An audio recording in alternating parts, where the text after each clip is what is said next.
안녕하세요. 여러분, 책쓴 한의사 전대성 작가입니다. 저는 오늘 환자의 마음, 의사의 마음이라는 주제로 여러분들과 이야기를 나눠보려고 합니다.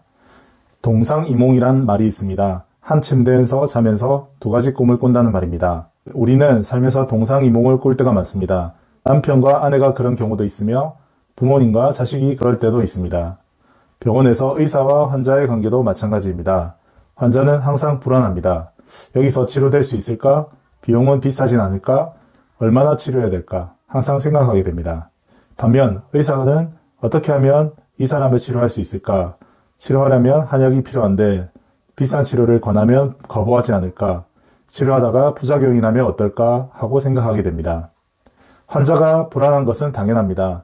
아무래도 몸을 맡기는 일이라 그럴 것입니다. 이왕이면 더 나은 의사에게 치료받고 싶고 더 좋은 치료를 받고 싶은 것이 인지상정입니다. 예전에는 병원이 많지 않던 시절이 있었습니다. 그리고 의사와 환자들의 정보 비대칭이 심했던 시절이 있었습니다. 그때는 의사가 처방해주는 대로 환자는 따라갈 수밖에 없었습니다. 하지만 지금은 갈수록 선택지가 넓어지는 상황입니다. 어디서 무슨 치료를 받는지 환자들은 미리 다 검색해서 옵니다. 다른 한의원과 비교해서 옵니다. 믿었으면 모든 것을 맡기는 것도 좋은 방법입니다. 믿고 맡기는 환자들에게는 더 최선을 다해 치료해 드릴 수밖에 없기 때문입니다. 처음 보원장을 뽑았을 때 그랬습니다. 제 한의원에 전대성 한의원이라는 이름을 걸다 보니 환자들이 저에게만 치료받으려 하였습니다. 그래서 저는 일부러 원장과 보원장이라는 명칭 자체를 없앴습니다. 1가 원장, 2가 원장 이렇게 나누었습니다. 그런데도 환자들은 1가로만 치료받기를 원했습니다. 본능적으로 1가가 더 잘하리라고 생각하기 때문입니다.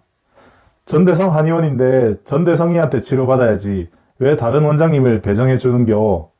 이번에 오시는 원장님이 치료 잘하시는 원장님이십니다. 공부도 많이 하셨고요. 치료 한번 받아보세요, 어머님. 에이, 그래도 전대성 한의원인데 그럴 리가 있나? 그냥 나는 원장님한테 받을라요. 원장님이 치료해 줬어. 이렇게까지 이야기하는 분들은 웬만하면 1가로 배정해드렸지만 한계가 있었습니다. 환자를 그렇게 본다면 보원장을 뽑는 의미가 없어지기 때문입니다. 저 또한 로딩이 몰리면 제대로 된 치료를 해드리기가 힘들었습니다. 보원장도 마찬가지로 하루 내내 환자가 없으면 내가 못해서 그런가 하고 자괴감이 들고 자존심이 상할 수도 있었습니다. 초진을 나누는 것에 대해서 많은 고민이 있었습니다. 처음에는 랜덤하게 과를 나누었지만 이후에는 환자의 니드에 따라서 과를 나누게 되었습니다. 환자가 무엇을 원하는지가 중요하였습니다. 보통 이용객 환자들은 과를 따지지 않습니다. 그리고 빠른 치료를 원합니다. 이런 분들은 어떤 원장님에게 치료받든지 빠르게 치료받을 수 있도록 하는 것이 관건입니다. 반면 운명론자 분들은 절대적으로 과를 타게 됩니다. 이런 분들의 특징은 원장님을 멀리서 보고 찾아왔는데 데스크에서 다른 원장님께 배치하면 섭섭한 마음을 가지게 됩니다. 따라서 초진 내원 시에 어떤 경로로 오게 됐는지 파악하는 것이 정말 중요합니다. 어떻게 해서 저희 한의원에 오시게 되었는지, 소개로 오셨는지, 간판으로 오셨는지, 또는 인터넷으로 오셨는지 파악하고 데스크에서 초진별로 과를 나누어서 배정하였습니다. 그때는 불과 2개의 과였지만 4개의 과로 늘어난 지금은 더 그렇습니다. 어떤 환자를 배정하든지 간에 환자가 만족할 수 있도록 하는 것이 중요합니다. 운영하기 위해서는 의료진의 역량을 끌어올리는 것이 중요합니다. 어떤 원장님께 치료를 받더라도 치료 잘 받았다 하는 느낌이 나도록 하는 것이 중요합니다. 그러기 위해서는 의료진에 대한 끊임없는 교육과 회의 등을 통해서 모든 원장님이 어느 정도 수준 이상의 치료 능력을 갖출 수 있도록 하는 것이 중요했습니다.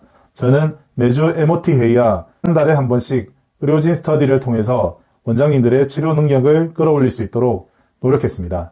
당시 보원장도 공중보건의를 마치고 처음으로 저희 한의원에 입사한 친구였습니다. 첫 경험은 원형이 됩니다. 저 또한 무의식 중에 처음 제가 보원장으로 일했던 한의원의 방식대로 일하고 있었습니다. 제가 보원장을 뽑았다는 것은 단지 함께 일하는 직원과 동료로서의 의미뿐만은 아니었습니다. 이 친구가 일하면서 앞으로 겪을 경험들은 앞으로 평생을 가게 될 기억과 경험이 될 수 있었습니다. 그래서 첫 경험이 매우 중요합니다. 이 친구의 인생에 최대한 도움이 될 수 있도록 저도 노력해야 할 것이었습니다. 하지만 저도 처음 뽑은 보원장이었습니다. 아직 미숙한 점이 많았습니다. 지금 같았으면 보원장 스스로 더 동기부여를 할 수 있도록 인센티브를 충분히 줄 것입니다. 하지만 그때는 정해진 급여에 오로지 열정만으로 근무했습니다. 함께 서울 강의를 1년간 같이 다니면서 공부했던 친구였습니다. 항상 우리의 마음속에는 환자가 있었습니다. 어떻게 하면 잘 치료할 수 있을까 항상 생각하고 연구했던 것 같습니다. 그 좋은 동기를 잘 이끌어가게 해주는 것은 대표 원장의 몫이었습니다. 그런데 원장은 환자가 늘면 수입을 얻지만 부원장은 그렇지 않습니다. 환자가 늘고 매출이 올라가면 그만큼 급여에도 즉각 반영해 주어야 합니다. 그것이 타이밍입니다. 자본주의에서 일한 만큼 노력의 대가를 바라는 것은 당연한 일입니다. 그것이 아깝다고 미적거리게 되면 훌륭한 직원은 떠나게 됩니다. 저는 당신은 그 사실을 잘 몰랐습니다. 그래도 첫 부원장은 3년을 꽉 채울 때까지 일해 주었습니다. 항상 이 친구에게 저는 감사한 마음을 가지고 있습니다. 부원장과 함께 진료한 이후 저희 한의원의 매출도 급격히 상승해 나갔습니다. 1, 2과 체제도 처음에는 미숙했지만 점차 안정되어 갔습니다. 이과 환자들도 계속해서 쌓여갔고 치료받고 좋아졌다는 이야기도 많이 들렸습니다. 어떨 때는 1과보다 2과 환자들이 더 많을 때도 있었습니다. 환자를 상담할 수 있는 충분한 시간을 확보했으면 물론입니다. 부원장의 진료 능력까지 뒷받침되니 하나의 한의원에 2개의 한의원이 있는 효과를 냈습니다. 저 혼자 만약에 진료했다면 항상 진료 시간의 부족 때문에 허덕였을 것입니다. 시간을 확보했기 때문에 추나를 하고 약상담을 하면서 더 많은 매출을 올릴 수가 있었습니다. 환자들의 만족도도 올라갔습니다.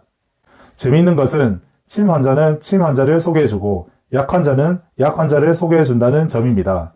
한약을 드시고 좋아지면 주변에 본인 가족까지 총출동하여 한약을 지으러 온 가족들도 있었습니다. 이런 단골분이 쌓이면 쌓일수록 저희 한의원은 조금 더 단단해져 갔습니다. 저는 돈이 많은 부자가 아니라 시간이 많은 부자가 진짜 부자라고 생각합니다. 제가 없이도 돌아가는 시스템을 만드는 것이 중요합니다. 그러기 위해서는 저의 역할을 누군가 해줄 수 있는 사람이 필요합니다. 진료에 해당하든 경영에 해당하든 인사관리에 해당하든 저의 분신처럼 역할을 해줄 수 있는 사람이 필요합니다. 삼국지의 유비가 과연 장비만큼 싸움을 잘했을까요?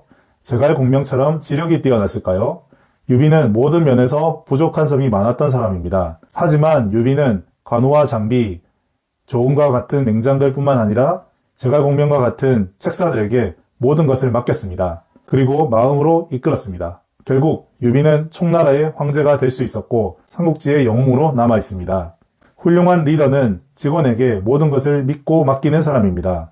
믿고 맡기는 것이 오히려 더 나은 결과를 가져올 때가 많습니다. 가끔 직원들의 행동을 보면 내가 더 잘할 수 있는데 하는 생각이 들 때도 많습니다.